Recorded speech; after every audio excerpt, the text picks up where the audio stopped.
Welcome to Indie Tea with your host, me, Peter Lancelotti. Today, we have Keven Pleasant of Lazuline Harmonic. Now, some musicians feel AI takes away from the human element of music, but Keven is going to share the way he uses AI. Welcome, Keven. Hi, it's nice to be here. What do you think that people are getting right using AI, and what do you think they're missing? Particularly people who say they never use AI at all. How I do it myself is, and this is the thing I try and do, I try never put what I do on to others. I use AI, or as I like to say, artificial vocals. I use that to produce the lyrics that I write. And so all of this is for me. Now, there are some that will use it for writing their music, and it's kind of a hard thing with that. If you fully use it, like if it's completely generated, then I almost see that as like the difference between a DJ and a producing DJ. You can have an idea for a song and then prompt it, and then you get something entertaining and people might like to listen to it. Like, the Chickmunks, they're fun to listen to. That can be entertaining, but I think people will make a separation between something that's kind of made for just fun, and someone can do that, between something where someone really pours their heart into it. There are some people that use AI, like, for example, people who create YouTube channels. They have Mhm. 100 channels just to monetize. You, on the other hand, only have maybe what, 10 songs a year, which I Yep. think that's because you wrote the song, but you admitted to me on a phone call that you're not the greatest singer. And Yes. I also, when I listened to The Ceiling, which we'll hear at the end of this episode, I let YouTube, I put my phone to the speaker to see if it was going to come up with someone or some band that it sounded like. On all three tries, it only gave 16% tops of several different musicians. Because I know I told you on Mhm. when we were talking that if I ever heard my own voice on someone else's AI song, I'd have an apoplectic seizure. So when people criticize AI in music, do you take it personally or do you see it as a part of a bigger conversation? I try not to. I mean, I'm human, so it hurts if somebody, accuses me of not being human, but I get where they're coming from. And so my main thing is I try to use it as an opportunity. A lot of times people that will criticize me, they'll just kind of I've had some people be pretty harsh, but I think they think that they're defending real artists. So I get that. They think that, I'm like some mean robot that has no feelings, and a lot of times they'll attack me like that. But then when I actually try to communicate, I think I surprise them. Like, I reach out to them and I say, "Hey, what did you not like about my song?" And then that's when a lot of times I'll find out they didn't even listen to it. Didn't And you tell me so I'll, you had a conversation with a woman who said, "Oh, AI music doesn't make me feel anything," and then she heard one yeah, of your songs and she says, "Oh, I could feel it." You know, and, yes, yes, really? Yeah. I've had a lot of that, but yes, I had one specific instance with that. I actually have someone who I consider a friend now, who is a musician, and she even told me once that she said that I don't need to defend myself, and she said that I am an artist. But then in the conversation, she said that she had to admit, she said when we first met, she would have been probably one of the people against me, but she actually listened to what I made first, and I think was able to see the humanity in it. And so that kind of changed it for her. Now we're good friends and we'll share music and and have conversations and stuff. But I think that's a lot of it, is, I said, is people, and I understand they want to defend real artists, and I think when they talk to me, it's kind of hard to say that I'm not. And Well, then I think that's why. I was listening to your stuff, and I really think you are a real artist because you write the songs. You just admitted to me that you can't sing. Yes. So I thought, okay, well, that's a reasonable thing to do. I mean, some people have accused me of using auto tune when in fact I just do 27 takes before I get it right. So, That's one of the things is too, is when people say, "Oh, because artificial vocals." I'm like, you might be listening to someone that you love and not know their voice might not be authentic itself. Because then you say, what's the difference between an auto-tuned voice and an artificial voice? And because at the seeking of perfection, I think that's actually one thing that's made it harder is when you have these voices that are human but are made to be perfect, then I think I told you the other night, I don't think Bob Dylan would even really make it in this market. the funniest thing that happened when I was with my husband when we were looking at the Grammys, and I said, I thought Vincent Price was dead. And he's like, no, that's Bob Dylan, Peter. Oh, Yeah. okay. Who knew? Do you ever worry that listeners might question what's you versus what's generated? I don't actually have to worry about that. I get it quite a bit. I'll have people confront me, and like I said, my main thing is I try and just talk. That's always been my thing is my words and just getting to know people because I try to understand they have a reason for thinking this. They people don't want to be fooled. And so I've had people do that. And my one thing I like to do, I love discussing music. And so I say, hey, what is one of the lyrics that you think might be not written by me? Or just let's discuss my music. Tell me what you think. I say, give me one line and I can tell you what it means, or at least what I felt, what Because I was feeling. you write the lyrics yourself, right?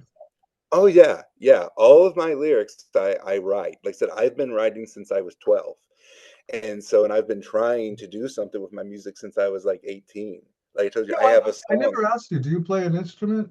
I forgot to No, ask you that the other night. I don't. When I was 6, I was determined I was going to be Elvis Presley.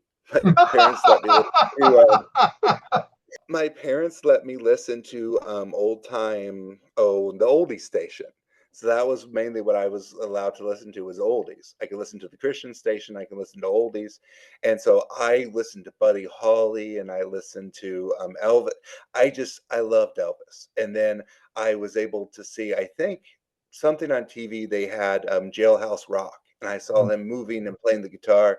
And so I was determined I was going to play the guitar, but I'm not very coordinated. And I think that's one thing is I still one day would love to learn an instrument. I've tried the piano, I've tried ukulele, and it's still my goal. But when I take an instrument, I just don't feel the same connection that I ended up feeling when I discovered songwriting. I don't know if Like, you ever heard the episode where we were talking about guitarists and people who were inspired by someone who played the guitar. I was not embarrassed to admit that David Cassidy of the Partridge Family inspired me to start classical guitar lessons. I mean, he wasn't a classical guitarist. Well, I mean, he did. I did see David Cassidy in concert when I was like 12 with my mom. Um, okay. On streaming platforms, labels, licensing companies, they're all wrestling with AI right now. And I know mhm. you said that Bandcamp won't let you on there because AI. Has any of that affected how you release or how you distribute music? And who is your distributor? I use DistroKid, and like I said, it's always important to me to be upfront, and because of that, I'm sure there are some that just probably upload and just let things figure out. But I've reached out before I even started using DistroKid. I emailed them, I contacted them, let them know what I was doing, and got approval. And there are some that platforms and stuff like you said, like Bandcamp, that I would have wanted to use, Hmm. but because of the AI thing, even before it was officially banned, I saw that's how it was going. And so I always want to respect. So it can be kind of annoying, especially like I said, when I'm reading like a title, it'll be like a AI music banned because human artists. And I kind of think, well, Right. well, but I get it. Do you use Suno or Sumo or I forget what it's called. Suno? No, I use Zona. It's Oh, right. actually an app that I have on my phone. Yes. Okay. All right. So, Kevin, do you think the music industry will eventually create a space for artists like yourself who use AI, or do you think it's always going to be working around? Do you think artists such as yourself will always be working around the fringe, around the edges of human created music, like, real guitarists, real drummers, and all that? Well, I think that it's only a matter of time unless things change legally. I think eventually someone's going to come up with a platform like Bandcamp that is for AI. My only hope is by the time that happens, there's more of an understanding of what I do because like I said, I feel to lump what I do with, like I said, to put like one of my songs with like the Chickmunks. And I'm not saying, I'm saying that there's still something to that music. Yeah, the chipmunks But are way before AI ever existed, right? hey, you All can't they go did wrong with was the feed up real Chickmunks. people's voices. I know. Well, when I was younger, I actually had a record, and I have to say, Me too. I I loved records. Back now, it's popular to have records. Vinyl is Did making a you know comeback. CDs? Did you know CDs are making a comeback too? Oh, good, because I've got 3,000 of them in a storage facility. I've been using YouTube and Spotify. So I'm so glad to hear that because I also have two CD players that are operational. I think people are getting tired of just streaming and not owning the physical media and I being like charged. streaming. I like I streaming because there's like no baggage. I enjoy it, but I think there's the thought of like, hey, I'm paying for this, and then what happens if this music is taken away? And so the younger generation are actually pushing forward, wanting kind of CDs and owning the physical media. Well, no I know. Gen Z I know of is doing that. Maybe I millennials. I could be wrong, but I was watching something the other day where they were saying that I guess Taylor Swift will release one of her albums on CD. Well, do you know Taylor Swift was an indie artist, right? I know. Yeah. Yeah. A lot of people think, oh, Taylor Swift, she's just like too cool. No, she's just very smart in terms of marketing. Yeah. You coined the term artificial vocals and instrumentations director, AVID. Walk Yes. us through that moment. When did you realize a new word needed to be created for what you were doing? Well, I realized that a lot of the criticism that I was getting was based around assumptions of what I do and not actually what I do. Like say people hear AI music and because I always wanted to be upfront, like I said, so I would put at first I would put AI this, AI that, because that was the only words I have. But then I realized people were seeing that and they were assuming that I wasn't writing the music, that none of it was mine. And so I realized I said a lot of what I was getting is I've actually, when people have listened to my music, and I'm sure, hey, I'm going to have people that don't like it, but a lot of the people that have actually listened have given me favorable reviews on the music itself. I liked your stuff. I was listening to it. It's got a sort of southern rock feel to it. Uh, It's kind that of comes cool. from, thank you, that comes from kind of my Tom Petty, I guess. And Describe your creative workflow. Like, what does it look like from idea to finished track? well, I have two ways that I'll initially write a song. I'll either hear like a phrase or word, like someone could say something to me. I've thought of movie lines, incorrect movie lines, and then something about it, I don't know what, but it just inspires me. And so then I'll start singing. Even though I say I'm a songwriter, everything begins with me singing. I don't sing in a way that a lot of people want to listen to, but I sing. I love to sing. So you do write your own music, but you use AI as part of the process. Where Yes. do you draw the line between using the tool and yourself? And do you do collaborations with other artists? Actually, I was thinking, I think a lot of musicians that I've heard see their instrument as kind of a collaborator. Like I was watching something on the lead singer of the Goo Goo Dolls. He was talking about how he wrote the song Iris, one of my favorite songs, and now it's like I don't know if you've seen, but there's this kind of meme or trend where people are posting the song. It's this '90s thing, but anyways, he was talking about how he wrote the song.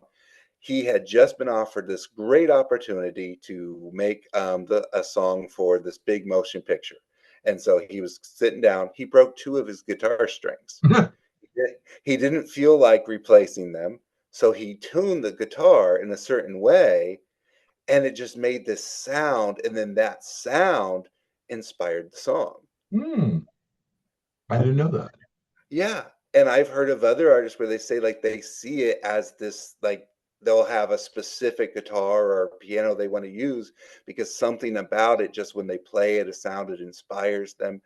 And so I can see that kind of for me is that it's not the same as collaborating with a human because I Have say you collaborated with humans?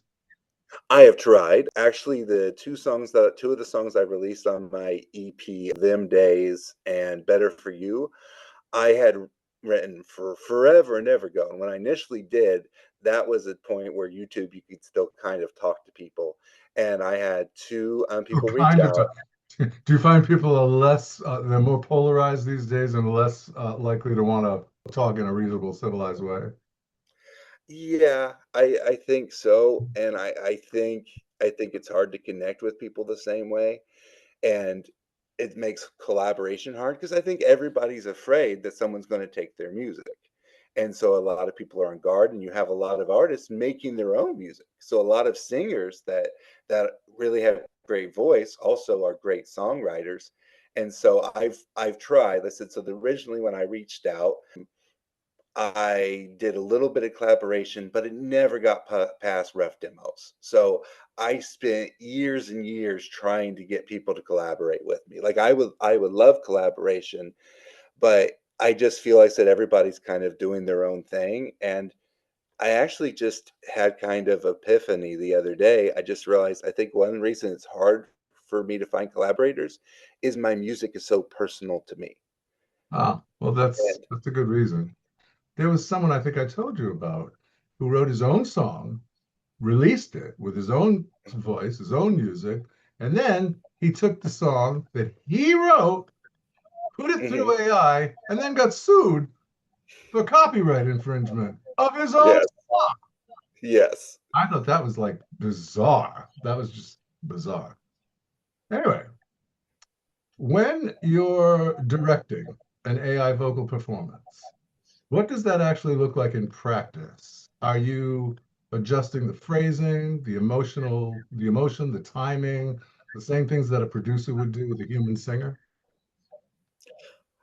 I think so. I didn't even know that's what I was doing at first because I said since I start by singing my songs, it was just natural for me when I started working with the AI to when I'd write it out, I would write things phonetically because I knew how I needed it to sound. Because if you say a word one way, like AI wants to say everything perfectly, pronounce everything perfectly. I have, like you said, like I think I have a bit of a country sound. I like a little twang. It's just something that naturally comes from me, and so that's because like I said it's my music, and so it comes from me. So when I'm doing it, I need it to do it as close to me as I can. So I phonetically will. My lyrics look a mess because I have it's just spelled like this, and then I put commas in strange places because I found if I do a comma, it will cause it to know start here, end here. And so I'll do things like that. I'll phonetically spell, I'll put commas to kind of let it know when I want it to stop, when to start, almost kind of like breathing spaces. Oh, That brings to mind something someone once said to me, well, Tom Petty and Stevie Nicks. Now I love Stevie Nicks, and someone said, "Oh, the country singer? She is not a country singer. She is a rock star." And just like, well, gee, excuse me. She's not a country singer. She can sing things that sound country-ish. Dolly Parton is a country singer. uh, Her Christmas music, that stuff is out there. Not your normal stuff. So, as we would just say, your influences are Tom Petty, Bob Dylan, Bob Seger. These are all artists where the song is the mhm. thing. Do you think that tradition actually makes AI a more natural fit for your work, since you're a storyteller and there's always a point to your lyrics? You're a storyteller from the way I was listening, from the lyrics I was listening to, like The Ceiling and that whole album. I thought it was very good. I didn't think it was AI because, like I said, I took my phone, I put it right up against the speaker. Who does that sound like?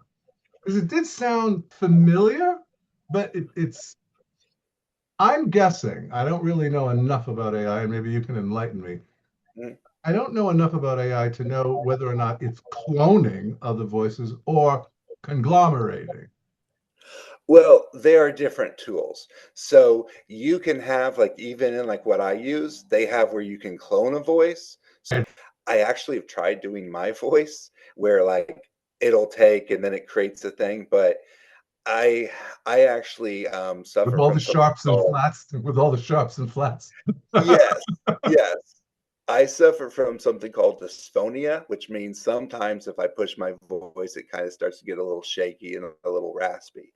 And singing can do that. So I even trying to create a model of my voice, it didn't sound very good. But to answer your question, no, there's a separation to clone a voice. And even like what I do, I couldn't say like, so when you see like these videos where it's like Eminem singing, oh He's baby one saying, more time or well, whatever, I didn't know he sang. I thought he talked. well, That's me. people will, I'm just giving you, I'm just giving Eminem a hard time. well, and that's actually the thing is it's hard because they'll take his voice and try and make it like he's singing. That's a different thing. I'm sorry. Because yeah, to I clone a shouldn't judge voice, like that. I probably just got every but Eminem fan out there hating me. Sorry, folks. Sorry, didn't mean to judge. but there's definitely is a difference because they said you can clone a voice, but then what I do is more based off of algorithms, like or well, I'm trying to say what you'd say, like binary stud, just kind of studying, analyzing. They will analyze the vocals, and that's why I think, like you said, it sounds familiar, is because I'll do it. I will be putting in anti-folk. I love to blend genres. When I make my music, I won't just do one because I have so many different styles and inspirations. Mhm. So when I'm doing a song, I know what I want it to be. I'll hear that, and then I'll just keep blending and pushing. But for the voice, what I use, what they do is, like I said, studies a whole bunch of different voices, and that's probably why you're getting different. And then it kind of just recreates. It creates a new voice based off of those patterns. Well, the voices that came up in my little search, there was not one that I knew, not one. Yeah. And I did it three times, and I thought, well, it came up with three different results with like 10 artists each. And I'm like, I don't know any of these people. Is there something that you refuse flat out to let AI do with your music? My lyrics. I won't Mhm. let it touch my lyrics. I've used I try and be I tend to be one of my biggest critics, and I'll just before I release something, and that's why it takes me a while. Like I said, I don't have as many songs out because I want to tear down my music as much as I can. I mean, like I want to criticize it, and so I'll use AI to say like, "Hey, tell me what you think. Is this a bad song? Is it a good song?" But I will say, don't suggest one line. I don't even want to see it and get it influenced. I say you can tell me that it's horrible. You can say this line stinks. Your chorus is flat or just whatever. Have you ever created something with AI that surprised you in a way that you couldn't have done on your own? My EP Sublime Window, I kind of mentioned a little bit. The first song on there I wrote when I was like 18 or 19. And I posted it on YouTube, and I was trying, I my hope was to find people and collaborate, and I tried that, but then at some point after trying and trying, I ended up throwing away a lot of my music. It's so much, Dude, and what for do you mean years throw it out? I never throw anything out. I thought, hey, maybe I'm not that good. Maybe, because no one wants to sing my music. I had tried, and some people told me, "Oh, you're a poet. This is just poetry. It can't be That's what sung." And Bob Dylan was. Well, how dare he look like Vincent Price at some point in his life? but but with that, so I had lost it. I thought it was gone, and then this year, for something, I just thought, I wonder if it's still on YouTube. I thought I had deleted that YouTube page, and that's where the YouTube page was called Sublime Window. I went on, it was there. And so then I was able to take the music that I wrote when I was 18 and 19. And then I try not to change anything. I wanted to because I feel that I've improved as a writer. So I was like, ooh, let me. But I was like, no, I wanted to adequately represent that to like essentially when I was younger, I wanted a mentor. I wanted someone that could come in and help me. So it was almost like I was collaborating with myself, like reaching back in time. And so it was so therapeutic to be able to take this music that I thought no one wanted, no one would ever listen to it. It was just trash. So I've had to wait all this time because I could never really get anyone to collaborate with me. And Mozart was so, writing songs at 12. I didn't start until I was about 15. I well, guess I'm behind. actually, the reason I discovered songwriting was I come from a big family. And so I'd always wanted to do something in music. And I said, I tried guitar and I tried piano but I just would never give up. But one day my sister comes home and she's going to do poetry. She's reading poetry to my parents. And I say, I can do that. I could do poetry. And the funny thing was, I could write it.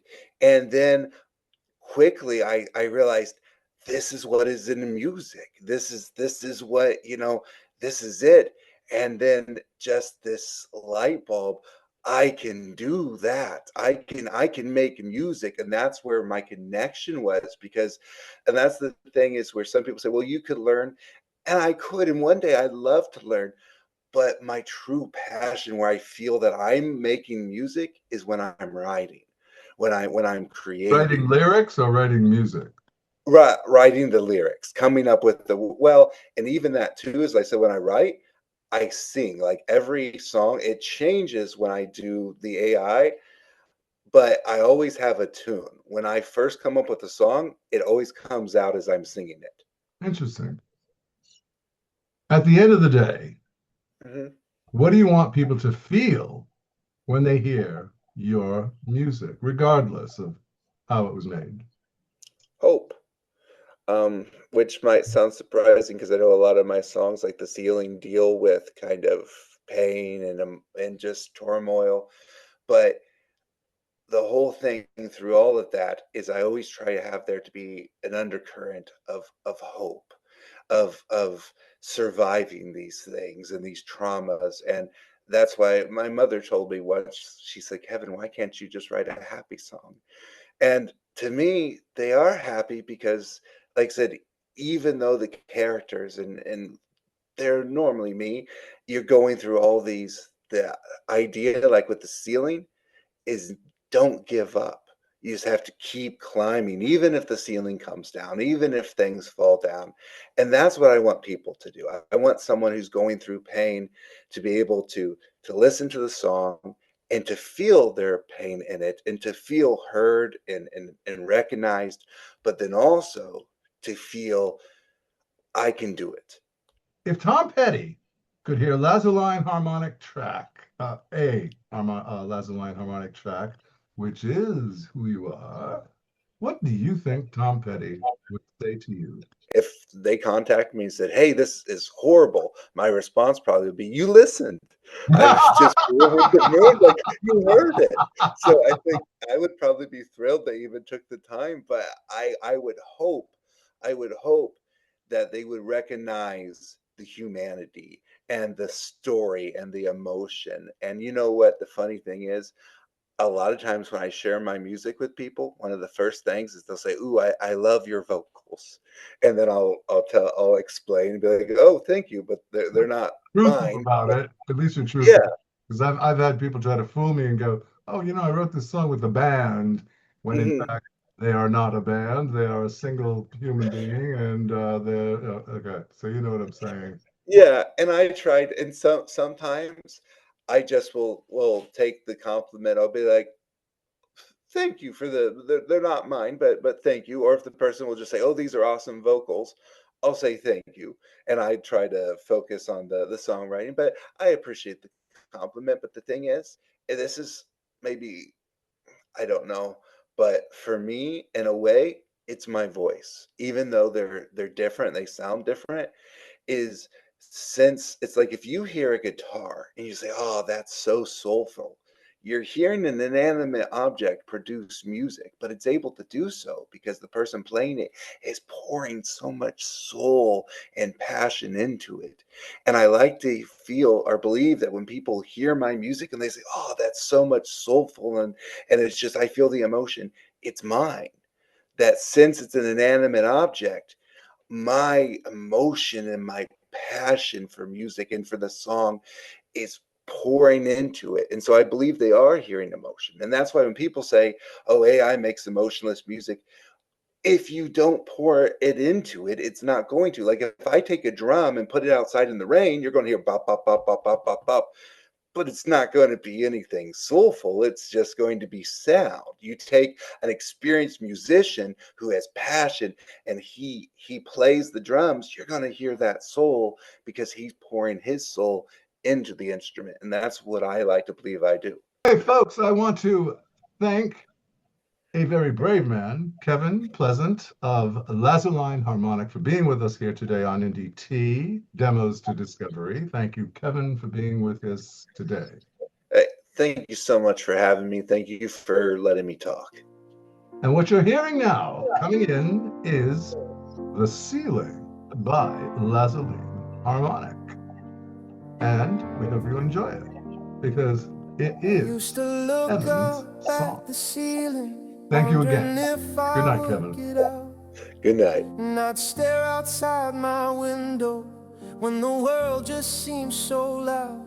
I thought I could climb up to escape it, but that never would work out. 'Cause as I tried to climb up, the ceiling kept coming down.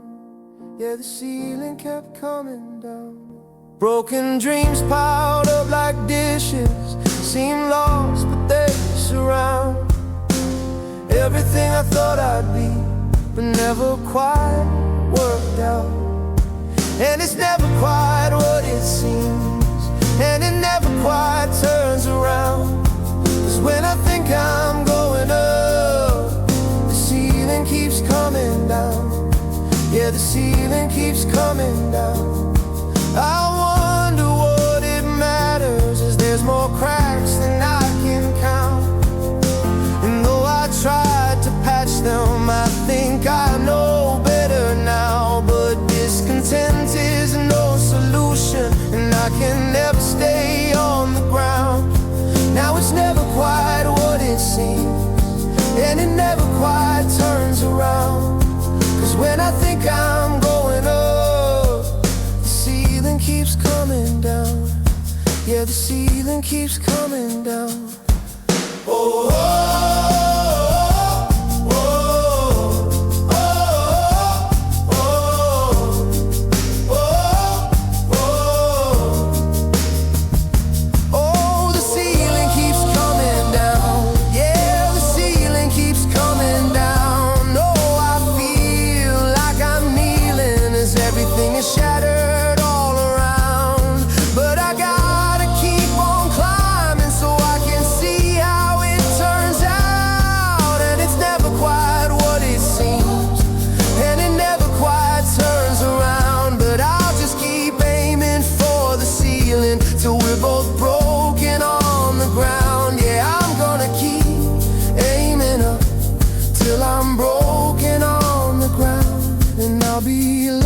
Through that hole, knowing I find